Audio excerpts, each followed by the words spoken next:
volet bloqué mais Banque mondiale joxe na 115 millions. Ok. Tous les deux appartiennent au système des Nations Unies. Ouais, d'accord. ñoom ñaar yëpp fa lañ bokk. boo xoolee sax da ngay dee. Voilà. Donc deuxième analyse bu may def c'est que il s'agit de benn financement concessionnel. Donc financement concessionnel lu muy wax mooy que lu muy teg mooy que financement concessionnel mooy que dañ la koy def à des taux très bas ba pare fay bi mun na espacer ci ay at yu gën a gudd. ci échéance bi. ci échéance bi. Donc Sénégal bénéficier na d'un financement concessionnel. Donc c'est une bonne nouvelle. loolu tax ma ne la c'est une destination qui intéresse ñun ñoo war a mën a am ñoo war a xam comment nager dans les eaux là surtout ci jamono yu ñu toll nii. loolu boo ko gisee ba pare mu am ñaari volets financement 115 millions dafa am financement 115 millions de dollars 110 millions yoo xamante ne c'est axé sur le résultat beneen bi c'est 10 millions moom mooy lu mu tudd dañ ko axé sur le volet assistance technique. xam nga gunge nit ñi mais lan la am pourquoi ma ne la affaire bi baax na parce que aussi dafay won benn affaire mooy que la confiance de la Banque mondiale si Sénégal si wàllu réforme budgétaire boo xamante ni moom daf ko tàmbali ne moom la bëgg a def banque bi ànd na si. malgré la situation difficile. waaw mais bu ñu fàtte que le premier ministre a dit un certain nombre de choses ne dama koy assumer mais ñu jaar si yoon moo ma gënal que ñu def lu ñu fi doon def. beneen affaire le Sénégal est sorti du Gafi. Oui.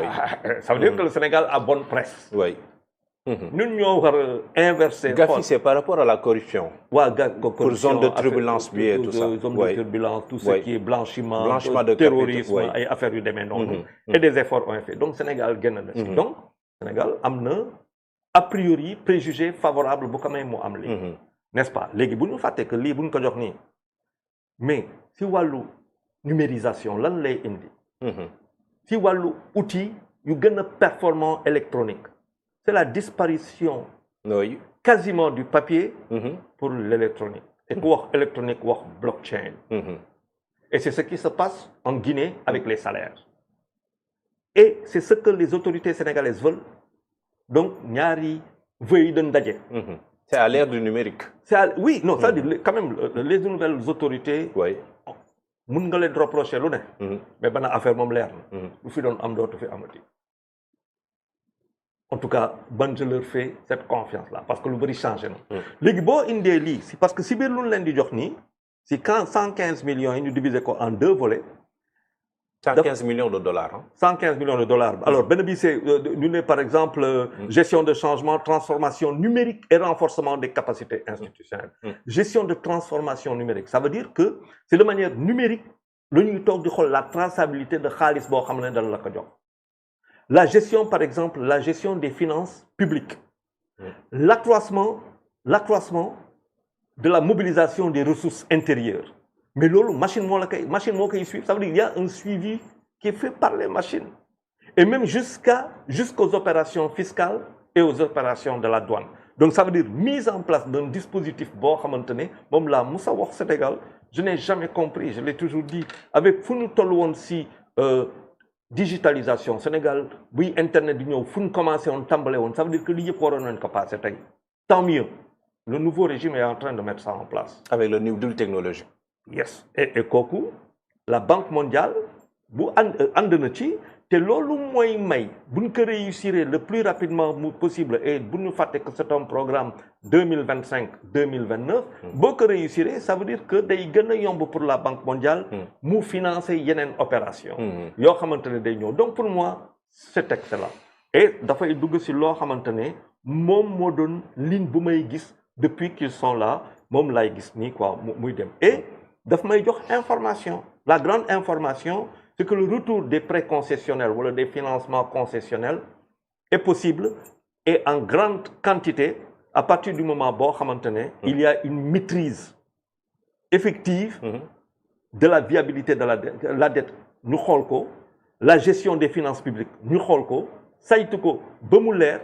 et la mobilisation des ressources intérieures. Yo beaucoup d'appels, lolu mo lay mëna may nak nga mën a déployer wu si génnee xaalis yi pour que du point de vue opportunité nit ñi am si ay opportunité mën si liggéey ak enrichissement nit ñi tam am si ay opportunité donc pour moi c'est quelque chose qui montre que Sénégal c'est une destination intéressante. Destination intéressante parce que il y a cette possibilité là bi nga xamante ni wax nga ko sànq mooy que ni avec ce gouvernement là on joue plus sur la transparence et on a vu que le premier ministre bu mu demee ci forum d'été bu Davos bi après que mu ngi doon amal cette visite là en Chine pour participer au forum mondial économique ce qu'il a dit c'est intéressant investir au Sénégal ce n'est pas aller à l'aventure on a deux atouts majeurs la prévisibilité et la transparence c'est ce que nous offrons aujourd'hui ça veut dire quoi pour corroborer li nga doon wax léegi. Il a la caution de la Banque mondiale. Il a la caution de la Banque mondiale, la caution morale de la Banque mondiale. C'est très bien agencé. C'est très bien agencé. Je pense que faut aussi parfois, je ne sais pas si c'est de l'intelligence politique, économique pure et dure qui, voilà, mais pour moi, ça montre que daf may renforcer dans ma conviction que le Sénégal, c'est juste nous changer de mentalité, de mindset. De mindset. Man ñett moo am quoi dans ma vie di ngeen la changer mentalité mindset ñaareel ba mooy lu mu tudd best practice.